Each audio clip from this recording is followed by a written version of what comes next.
اسلامی بہنوں کی نماز۔ اس میں ہم متعدد احکام وہ ہیں جن کا سیکھنا اسلامی بہنوں کے لیے فرض ہے۔ سب سے پہلے ہم دیکھیں گے وضو کرنے کا صحیح طریقہ۔ سب سے پہلے شروع کریں گے درود شریف۔ درود شریف کی فضیلت کیا ہے؟ اللہ عز و جل کے محبوب دانائے غیوب منزہن عن العیوب صلی اللہ علیہ وسلم کا ارشاد ہے، جس نے مجھ پر 100 مرتبہ درود پاک پڑھا، اللہ تعالیٰ اس کی دونوں آنکھوں کے درمیان لکھ دیتا ہے کہ یہ نفاق اور جہنم کی آگ سے آزاد ہے، اور اسے بروز قیامت شہداء کے ساتھ رکھے گا۔ اگلے پچھلے گناہ معاف کروانے کا نسخہ۔ حضرت سیدنا عمران رضی اللہ تعالیٰ عنہ سے روایت ہے کہ حضرت سیدنا عثمان غنی رضی اللہ تعالیٰ عنہ نے وضو کے لیے پانی منگوایا، جبکہ آپ ایک سرد رات میں نماز کے لیے باہر جانا چاہتے تھے۔ میں ان کے لیے پانی لے کر حاضر ہوا تو آپ رضی اللہ تعالیٰ عنہ نے اپنا چہرہ اور دونوں ہاتھ دھوئے۔ یہ دیکھ کر میں نے عرض کیا، اللہ عز و جل آپ کو کفایت کرے، رات تو بہت ٹھنڈی ہے۔ تو آپ رضی اللہ تعالیٰ عنہ نے فرمایا، میں نے نبی کریم صلی اللہ تعالیٰ علیہ وسلم کو فرماتے ہوئے سنا، جو بندہ کامل وضو کرتا ہے اس کے اگلے پچھلے گناہ معاف کر دیے جاتے ہیں۔ اب ہم دیکھتے ہیں قبر میں ایک دفعہ آگ کیسے بھڑک گئی۔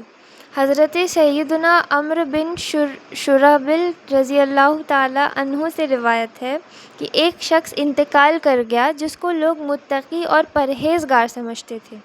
جب اسے قبر میں دفن کیا گیا تو فرشتوں نے فرمایا، ہم تجھ کو اللہ تعالیٰ کے عذاب کے 100 کوڑے ماریں گے۔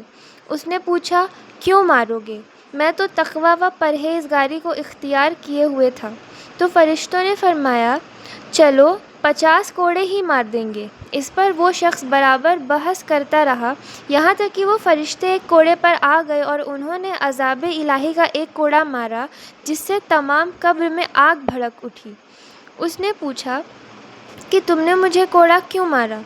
فرشتوں نے جواب دیا، تو نے ایک دن جان بوجھ کر بے وضو نماز پڑھی تھی، اور ایک مرتبہ ایک مظلوم تیرے پاس فریاد لے کر آیا مگر تو نے اس کی مدد نہ کی۔ اسلامی بہنوں، بے وضو نماز پڑھنا سخت جرأت کی بات ہے۔ فقہائے کرام رحمہ اللہ سلام یہاں تک فرماتے ہیں، بلا عذر جان بوجھ کر، جائز سمجھ کر یا استہزاءً یعنی مذاق اڑاتے ہوئے بغیر وضو کے نماز پڑھنا کفر ہے۔ باوضو رہنا ثواب ہے کہ 15 حروف کی نسبت سے 15 مدنی پھول۔ پہلا نماز، دوسرا سجدہ تلاوت، اور تیسرا قرآن عظیم چھونے کے لیے وضو کرنا فرض ہے۔ چوتھا طواف بیت اللہ شریف کے لیے وضو کرنا واجب ہے۔ پانچواں غسل جنابت کے پہلے، اور چھٹواں جنابت سے ناپاک ہونے والی کو کھونے، پینے اور سونے کے لیے، اور اگلا حضور پرنور صلی اللہ علیہ وسلم کے روضہ مبارکہ کی زیارت، اور اگلا وقوف عرفہ اور صفا و مروہ کے درمیان سعی کے لیے وضو کرنا سنت ہے۔ سونے کے لیے، نیند سے بیدار ہونے پر، جماع سے پہلے اور جب غصہ آئے اس وقت، اور زبانی قرآن عظیم پڑھنے کے لیے اور دینی کتب چھونے کے لیے وضو کرنا بہت مستحب ہے۔ اب ہم دیکھتے ہیں اسلامی بہنوں کے وضو کا طریقہ۔ کعبۃ اللہ شریف کی طرف منہ کر کے اونچی جگہ بیٹھنا مستحب ہے۔ وضو کے لیے نیت کرنا سنت ہے۔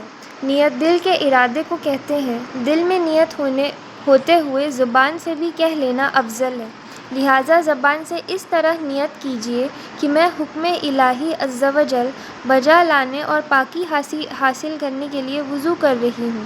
بسم اللہ کہہ لیجیے، اور یہ بھی سنت ہے، بلکہ بسم اللہ والحمد للہ کہہ لیجیے۔ جب تک باوضو رہیں گی فرشتے نیکیاں لکھتے رہیں گے۔ اب دونوں ہاتھ 3 بار پونچھوں تک دھوئیے، نل بند کر کے۔ دونوں ہاتھوں کی انگلیوں کا خلال بھی کیجیے۔ کم از کم 3 بار دائیں بائیں اوپر نیچے کے دانتوں میں مسواک کیجیے، اور ہر بار مسواک کو دھو لیجیے۔ حجۃ الاسلام حضرت سیدنا امام محمد بن محمد غزالی رضی اللہ تعالیٰ عنہ فرماتے ہیں، مسواک کرتے وقت نماز میں قرآن مجید کی قراءت اور ذکر اللہ عز و جل کے لیے منہ پاک کرنے کی نیت کرنی چاہیے۔ اب سیدھے ہاتھ کے 3 چلو پانی سے ہر بار نل بند کر کے اس طرح 3 کلیاں کیجیے کہ ہر بار منہ کے ہر پرزے پر پانی بہہ جائے۔ اگر روزہ نہ ہو تو غرغرہ بھی کر لیجیے۔ پھر سیدھے ہی ہاتھ کے 3 چلو اب ہر بار آدھا چلو پانی کافی ہے سے ہر بار نل بند کر کے 3 بار ناک میں نرم گوشت تک پانی پہنچائیے۔ اگر روزہ نہ ہو تو ناک کی جڑ تک پانی پہنچائیے۔ اب نل بند کر کے الٹے ہاتھ سے ناک صاف کر لیجیے اور چھوٹی انگلی ناک کے سوراخوں میں ڈالیے۔ 3 بار سارا چہرہ اس طرح دھوئیے جہاں سے عادتاً سر کے بال اگنا شروع ہوتے ہیں وہاں سے لے کر تھوڑی کے نیچے تک، اور کان کی لو سے دوسرے کان کی لو تک ہر جگہ پانی بہہ جائے۔ پھر سیدھے ہاتھ کی انگلیاں کے سرے سے دھونا شروع کر کے کوہنیوں سمیت 3 بار دھوئیے۔ اسی طرح پھر الٹا ہاتھ دھو لیجیے۔ دونوں ہاتھ آدھے بازو تک دھونا مستحب ہے۔ اگر چوڑی، کنگن یا کوئی بھی زیورات پہنے ہوئے ہوں تو ان کو ہلا لیجیے تاکہ پانی ان کے نیچے کی جلد پر بہہ جائے۔ اگر ان کے ہلائے بغیر پانی بہہ جاتا ہے تو ہلانے کی حاجت نہیں ہے، اور بغیر ہلائے یا بغیر اتارے پانی نہیں پہنچا تو صورت میں ہلانا اور دوسری صورت میں اتارنا ضروری ہے۔ اکثر اسلامی بہنیں چلو میں پانی لے کر پونچھے سے 3 بار چھوڑ دیتی ہیں کہ کوہنی تک بہتا چلا جاتا ہے۔ اس طرح سے کوہنی اور کلائی کی کروٹوں پر پانی نہ پہنچنے کا اندیشہ ہے، لہٰذا بیان کردہ طریقے پر ہاتھ دھوئیے۔ اب چلو بھر کے کوہنی تک پانی بہانے کی حاجت نہیں، بلکہ بغیر اجازت صحیحہ ایسا کرنا یہ پانی کا اسراف ہے۔ اب نل بند کر کے سر کا مسح اس طرح کیجیے کہ دونوں انگوٹھے اور کلیمے کی انگلیوں کو چھوڑ کر دونوں ہاتھ کی 3 انگلیوں کے سرے ایک دوسرے سے ملا لیجیے، اور پیشانی کے بال یا کھال پر رکھ کر ذرا سا دبا کر کھینچتے ہوئے گدی تک اس طرح لے جائیے کہ اس دوران ان انگلیوں کا کوئی حصہ بالوں سے جدا نہ رہے مگر ہتھیلیاں سر سے جدا رہیں۔ صرف ان بالوں پر مسح کیجیے جو سر کے اوپر ہیں۔ پھر گدی سے ہتھیلیاں کھینچتے ہوئے پیشانی تک لے آئیے۔ کلیمے کی انگلیاں اور انگوٹھے اس دوران سر پر بالکل مس نہیں ہونا چاہیے۔ پھر کلیمے کی انگلیوں سے کانوں کی اندرونی سطح کا اور انگوٹھوں سے کانوں کی باہری سطح کا مسح کیجیے، اور چھنگلیاں یعنی چھوٹی انگلی کانوں کے سوراخوں میں داخل کیجیے اور انگلیوں کی پشت سے گردن کے پچھلے حصے کا مسح کیجیے۔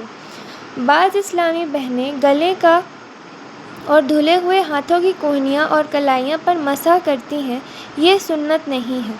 سر کا مسح کرنے سے قبل ٹوٹی اچھی طرح بند کرنے کی عادت بنا لیجیے۔ بلا وجہ نل کھلا چھوڑ دینا یا ادھورا بند کرنا کہ پانی ٹپک کر ضائع ہوتا رہے اسراف ہے۔ اب پہلے سیدھا پھر الٹا پاؤں ہر بار انگلیوں کی شروع کر کے ٹخنوں کے اوپر تک، بلکہ مستحب ہے کہ آدھی پنڈلی تک 3 بار دھو لیجیے۔ دونوں پاؤں کی انگلیوں کا خلال کرنا سنت ہے۔ اس کا مستحب طریقہ یہ ہے کہ الٹے ہاتھ کی چھنگلیاں سے سیدھے پاؤں کی چھنگلیوں کا خلال شروع کر کے انگوٹھے پر ختم کیجیے، اور الٹے ہی ہاتھ کی چھنگلیاں سے الٹے پاؤں کے انگوٹھوں سے شروع کر کے چھنگلیوں پر ختم کر لیجیے۔